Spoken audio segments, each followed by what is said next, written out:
Nous nous rappelons tous cette règle de bon sens qui nous a été autrefois enseignée à l'école, ne pas séparer la forme du fond. Je sais bien qu'il y a des poètes qui, comme Alfred de Musset, disent qu'importe le flacon pourvu qu'on ait l'ivresse.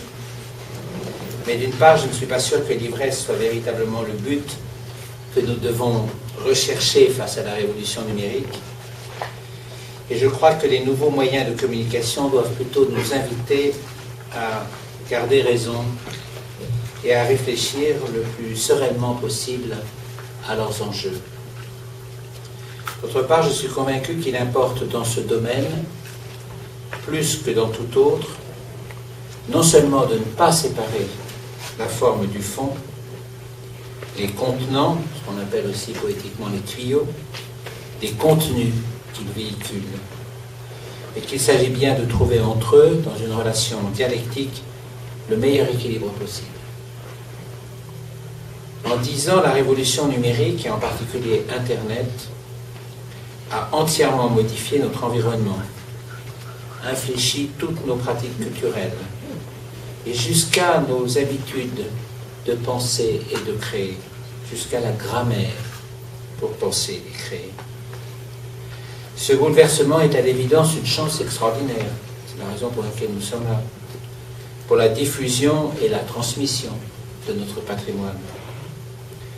Elle est également, c'est un lieu commun de le rappeler, un formidable vecteur de création pour chacun d'entre nous dans tous les domaines. La musique, le cinéma, les arts plastiques, la littérature, ou encore les jeux vidéo auxquels je suis très attaché.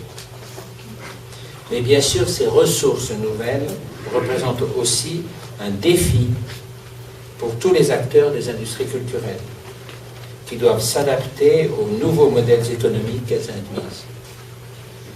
Le foisonnement créatif rendu possible par Internet doit avoir pour corollaire une régulation qui garantisse le respect du droit d'auteur et de la propriété intellectuelle et assure la pérennité du financement de la création. C'est mon rôle en tant que ministre de la Culture et de la Communication de rappeler en toute occasion ces idées simples. C'est pourquoi la décennie numérique qui s'achève nous a aussi obligés à constamment moderniser et réinventer notre réglementation. La dernière illustration en date, et sans doute l'une des plus emblématiques, est le décret sur les services de médias audiovisuels à la demande, les fameux SMAD, par lesquels nous faisons œuvre de droit sous l'œil extrêmement attentif de nos voisins européens. Voilà le premier point que je souhaite développer devant vous. L'arrivée de ces nouveaux services à la demande enjoignait absolument d'adapter notre réglementation audiovisuelle. La loi du 5 mars 2009 a permis de faire entrer ces services dans le champ des acteurs qui contribuent au financement de la production d'œuvres françaises et européennes. Afin d'en préparer l'application d'une manière réaliste et adaptée, nous avons lancé, vous le savez, une consultation publique pour recueillir l'avis des professionnels. Après les avoir reçus et les avoir entendus, nous finalisons actuellement ce projet de décret qui permettra de trouver un équilibre entre la croissance du marché émergent de la vidéo à la demande et la contribution de ces nouveaux services à la création et à la préservation de sa diversité. L'adoption de ce texte traduit l'aboutissement d'un long cheminement politique qui a débuté il y a plusieurs années déjà, avec la négociation de la directive sur les services de médias audiovisuels du 11 décembre 2007, qui modifiait celle sur la télévision sans frontières. À cette occasion, les autorités françaises s'étaient longuement battues, d'abord seules, avant de rallier nos partenaires à cette cause, afin que soient pris en compte les nouveaux services audiovisuels à la demande dans le champ de la réglementation communautaire. Quel était l'enjeu? L'enjeu était de permettre aux nouveaux services audiovisuels de se voir appliquer, avec les adaptations nécessaires, les principes et les règles qui ont permis aux chaînes de télévision de continuer à proposer sur les écrans une part substantielle d'œuvres européennes et françaises, et non pas seulement américaines, et de contribuer activement au développement de l'industrie audiovisuelle et cinématographique. C'est en effet la condition première pour que nos créateurs puissent continuer à s'exprimer et que notre société conserve son propre regard sur elle-même au sein du nouvel univers numérique. Son propre regard sur elle-même. L'objectif de la régulation des SMAD est donc avant tout culturel. Il s'agit d'encourager le renouvellement de la création audiovisuelle française et d'en assurer accessoirement le rayonnement. Aux côtés des pouvoirs publics, tous les acteurs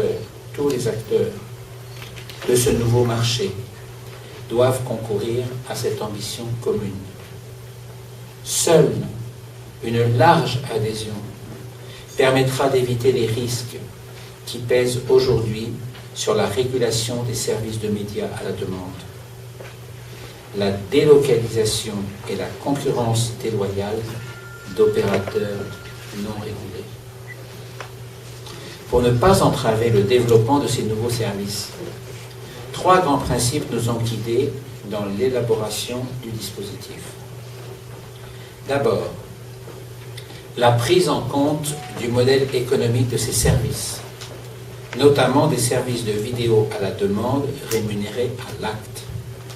Il s'agit de développer cette offre afin qu'elle soit le plus largement accessible et que l'attractivité de l'offre légale contribue à faire reculer les pratiques de téléchargement illégal.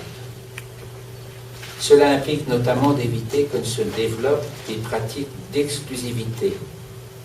Pour cela, il convenait de distinguer les modalités de la contribution à la production selon le type de service proposé. En cela, il est clair que les services de VOD par abonnement, compte tenu de leur situation concurrentielle différente de la VOD ad acte, doivent faire l'objet d'un traitement spécifique. Mais au final, il s'agit bien de soutenir la création et d'assurer une bonne exposition aux œuvres européennes et l'expression française, gage de diversité et de rayonnement. Le deuxième principe, c'est la prise en compte du caractère émergent de ces nouveaux services, qui invitent à appliquer des règles moins contraignantes que pour la télévision, et à fixer un seuil de chiffre d'affaires au-delà duquel seulement les obligations de production interviendront. Cela permet ainsi aux opérateurs d'anticiper leur entrée dans ce régime. Enfin, le troisième principe, c'est le souci de simplicité et de lisibilité des règles. Alors que la complexité du droit de l'audiovisuel fait l'objet de critiques de plus en plus vives, il n'était pas imaginable pour ces nouveaux services de créer un dispositif compliqué qui aurait d'emblée prévu de multiples catégories, exceptions, dérogations. L'adoption de ce texte a donc pris un peu de retard, notamment du fait de la concertation approfondie qui a présidé à son élaboration. Je souhaite cependant que ce dispositif entre en vigueur au 1er janvier 2011. Nous entendons le publier d'ici la rentrée 2010, en prenant évidemment en compte les différents organismes dont l'avis est requis, notamment le Conseil supérieur de l'audiovisuel, le Conseil d'État, la Commission européenne.